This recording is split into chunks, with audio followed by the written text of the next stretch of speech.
बुधवार को रक्षाबंधन का त्योहार है। इसे लेकर बाजारों में रंग बिरंगी अलग अलग तरह की राखियां देखी जाती है। लेकिन छत्तीसगढ़ में गोधन न्याय योजना के तहत गोबर से बनी चीजों के प्रचलन में वृद्धि हुई है और प्रदेश की महिलाएं गोबर की राखियां भी बना रही हैं।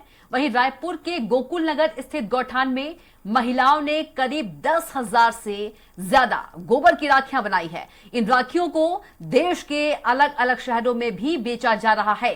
गोबर से बनी राखियां इको फ्रेंडली एनवायरमेंट का संदेश भी दे रही है। राखियों की कीमत 20 से 50 रुपए तक है, जिन्हें स्वयं सहायता समूह में कार्यरत महिलाएं बड़ी मेहनत और लगन के साथ बनाया है। तो रक्षाबंधन का त्योहार जो है वो आ चुका है। हर साल हमने राखियां तो बहुत टाइप की बांधी होगी अपने भाइयों के कलाई में।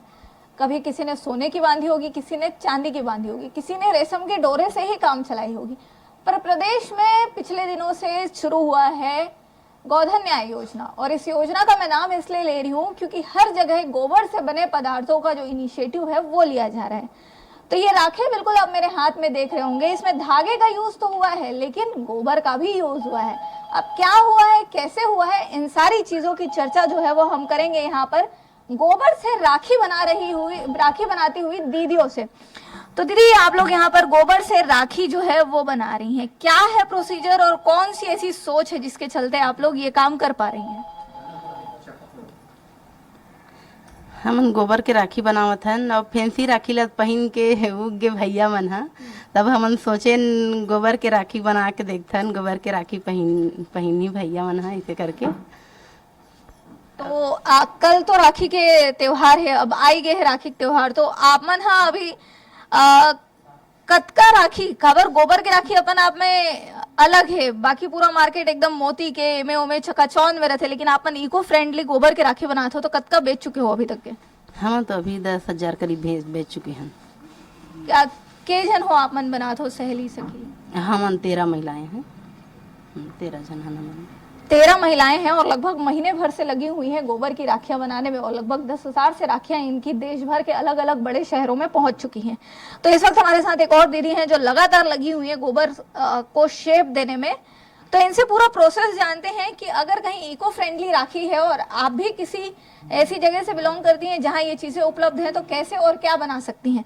तो आइए बात करते हैं। दीदी, ये पूरा जो राखी बनाने के प्रोसीजर है, गोबर से आप मन बनात हो, मैं देखा तो बड़ा फटाफट डिजाइन बन जाते, कैसे बनात हो? ये गोबर ला ग्वारकम मैदा और मैदा के लकड़ी और गोबर पाउडर सबो ला मिक्स करके आटा जैसे सान ले हन, ओकर बाद इला सांचा में करके इला तैयार करत हन गोबर के राखी ला। अच्छा, तो बहुत जन सोचते हैं कि गोबर के राखी है तो स्मेल भी आई, तो ओकर निवारण बर का करे हो आप? एमा कोई स्मेल नहीं है, एमा कुछ जड़ी बूटी डले जेकर से स्मेल नहीं आवे। और ये खास बात ये है कि एमा तुलसी के बीज डले, फूल के बीज डले कि भाई मन पहिरे तो फेंका मत, तेला गमला में डाली तो एक पौधा के रूप आ जाही और खाद के भी काम करही गोबर के। तो बिल्कुल ये एक बड़ा संदेश है अपने आप में कि इसको फेंकें तो ये जो राखी है ये वेस्ट ना हो। इसमें तुलसी के जो बीज हैं, तुलसी का जो पौधा हर किसी के घर में बहुत महत्वपूर्ण माना जाता है। अब ऐसे पौधों का जो बीज है वो इन राखियों में डाला गया है, तो ये अपने आप में बड़ी बात है कि अगर ये कहीं जमीन में गिरता भी है तो उससे एक तुलसी का पौधा जो सबसे ज्यादा ऑक्सीजन देने वाला माना जाता है, उसका पौधा जो है वो वहां पर पनपेगा। तो अब ये राखियां जो है वो सजकर बिल्कुल तैयार हैं भाइयों की कलाइयों में सजने के लिए। तो ये इस बार की बहनों का जो है विशेष तोहफा है अपने भाइयों को कि किस तरीके से आप इको फ्रेंडली राखी के जरिए भी भाइयों की कलाइयां जो है वो सजा सकती हैं। तो अब देखने वाली बात यही होगी कि भाई इसको अपने बीच पाकर कितना खुश होते हैं। बिल्कुल, तो इस बार की राखी गोबर वाली राखी के नाम, राखी का जो त्योहार है वो गोबर वाली राखी के नाम। कैमरामैन गणेश के साथ स्वाति कौशिक, स्वराज एक्सप्रेस के लिए रायपुर से।